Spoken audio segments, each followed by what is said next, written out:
Hello everyone, কেমন আছো তোমরা বন্ধুরা? হ্যালো পূর্ণি। আচ্ছা, আমাদের সম্বন্ধে সবার একটা ব্যাড ধারণা আছে, সবার বলে দাও একটু তুমি। আচ্ছা, না কোনো বাজে ধারণা নাই আমাদের। আসলে না, সবাই মনে করে যে আমরা দুজন হচ্ছে দাকুমড়ো সম্পর্ক, মানে দাকুড়াল সম্পর্ক। আমরা এটা কি ঠিক? আমরা হচ্ছে ফুলে ফুলে যে বাড়ি ফুলের সম্পর্ক, আমাদের ফুলের পাপড়ির মতন সম্পর্ক। আমার খুবই পছন্দের একজন অ্যাক্ট্রেস, এবং আসলে আমরা তাকে দেখেই কিন্তু ইন্ডাস্ট্রিতে এসেছি। সে আমাদের জন্য একটা ইন্সপিরেশন, এবং সে আমাদের একটা অভিনয়ের ইনস্টিটিউট। আমরা যদি এখনো অভিনয় করতে যাই, শাবনূর আপুর কথা সবার আগে মনে আসে যে শাবনূর আপু কি এক্সপ্রেশন দিত, কোন এক্সপ্রেশন দিত, সেটা মনে করে এখন আমরা কাজ করি।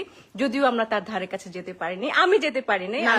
আমি কপি করেছি ওনাকে, সত্যি কথা, কিন্তু সেই কপি না। উনি আসলে অসাধারণ একজন মানুষ, মানে অ্যাজ এ হিউম্যান বিং ওনার তুলনা নেই।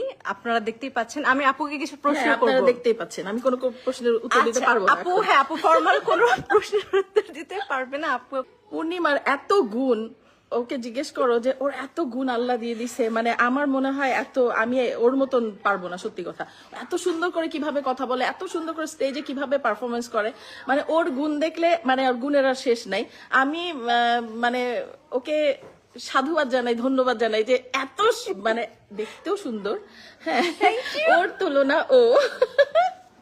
আমি অনেক খুশি হয়েছি ও যখন আসছে অস্ট্রেলিয়াতে। আমি জানতাম না যে ও কোথায় আছে, সো আমি ওকে হারিকেন জ্বালায় খুঁজে আমি আজকে আমিও খুঁজতেছি, মানে তারপরে পেয়ে গেলাম। কিভাবে জানি, আমি ওনাকে খুঁজতেছি, তারপর হচ্ছে উনিও আমাকে খুঁজতেছে। দেখো মনের টানে হ্যাঁ চলে আসছে। আচ্ছা আপু, আমি যে আপনার কপি করেছিলাম একটা প্রোগ্রামে, কেমন লেগেছে আপনার? দারুন। আমি তো সবাইকে বলি যে তোমার এত গুণ থেকে এত সুন্দর করে তুমি কিভাবে নকল করো। নকল করাটাও তো অনেক কঠিন ব্যাপার, ঠিক না? বলেন আপনারা। আমি নিজেও কিন্তু পারবো না এরকম নকল করতে, সত্যি। আজকে আমরা দুইজনই মনে হচ্ছে যে যার প্রশংসা করে ফাটাই ফেলবো। অবশ্যই গুণ যার আছে তারই তো প্রশংসা করা যায়, নাকি? সবচেয়ে গুণী ব্যক্তি হচ্ছেন উনি। এবং আমি আজকে আপনাদেরকে একটা সত্যি ঘটনা বলি। আপু তখন মানে সুপার ডুপার হিট, আপুর যন্ত্রণায় আমরা কেউই ইন্ডাস্ট্রিতে পা রাখতে পারতেছি না, এবং কোনো ছবি ধারের কাছে যেতে পারছি না।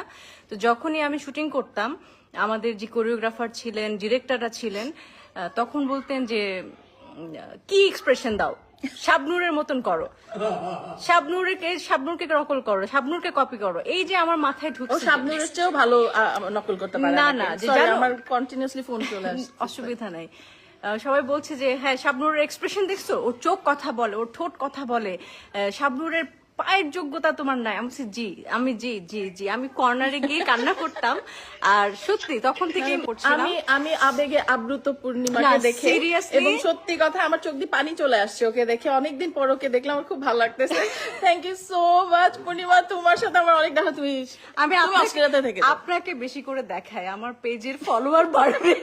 না, তোমার ফলোয়ার প্রচুর। আমি তোমার এখানে, হ্যাঁ এই যে আপনারা দেখতে পাচ্ছেন, এই যে আমরা দুজন দেখো মিলে ঝুলে আছি। হ্যাঁ, তোমাদের ভুল ধারণা, আমরা কিন্তু অনেক মানে দুজন একেবারে দাকুড়াল সম্পর্ক না, যে বলে দিলাম। বেশি বললে আবার বিশ্বাস করে ফেলবে। ও সরি।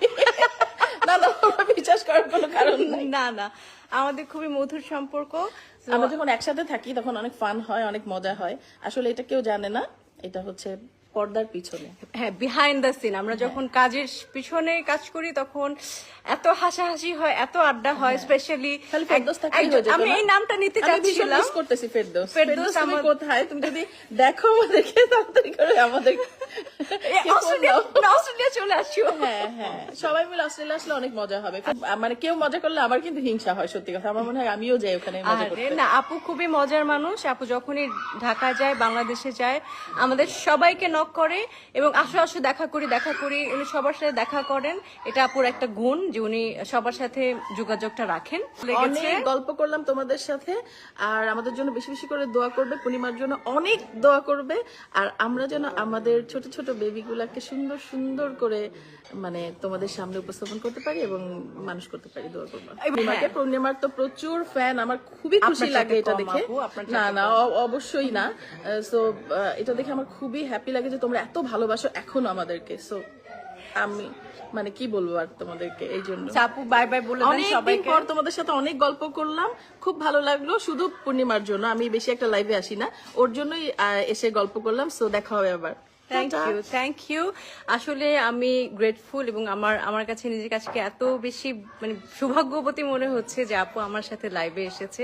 আর আপনারাও জানেন আমি লাইভ করি না, এই প্রথম আমরা দুজন হ্যাঁ, আমিও একসাথে কিন্তু করি না হ্যাঁ, দুজন লাইভ। সবচেয়ে কেউ যদি লাইভে আসে আমি আর বলি লাইভ বন্ধ, কারণ আমার সবচেয়ে অসহ্য লাগে এই জিনিসটা। মানে আমি তোমাদের সাথে গল্প করতে ভালো লাগে, কিন্তু মানে হঠাৎ করে লাইভ অন্য কেউ লাইভে এসে বলে একটা লাইভ ধরে রাখলো, So, এটা একেবারে খুব অড লাগে অনেক সময়। দেখা থ্যাংক যাচ্ছে ইউ আপু আমার preparation লাইভে থাকে না। জয়েন করার জন্য এবং থ্যাংক ইউ তোমাকে, তুমি সুন্দর করে লাইভে আসার জন্য। আমরা দুইজন অনেকক্ষণ আড্ডা মারলাম এবং সবাই তো আমাদের আড্ডা দেখে খুব মজা পেলো। তোমরা কেমন মজা পেয়েছো অবশ্যই পূর্ণিমার কমেন্ট বক্সে হ্যাঁ, জানালেই জানাবে। হবে। সবাই ভালো থেকো, আসসালামু আলাইকুম, আল্লাহ হাফেজ, টাটা। টাটা।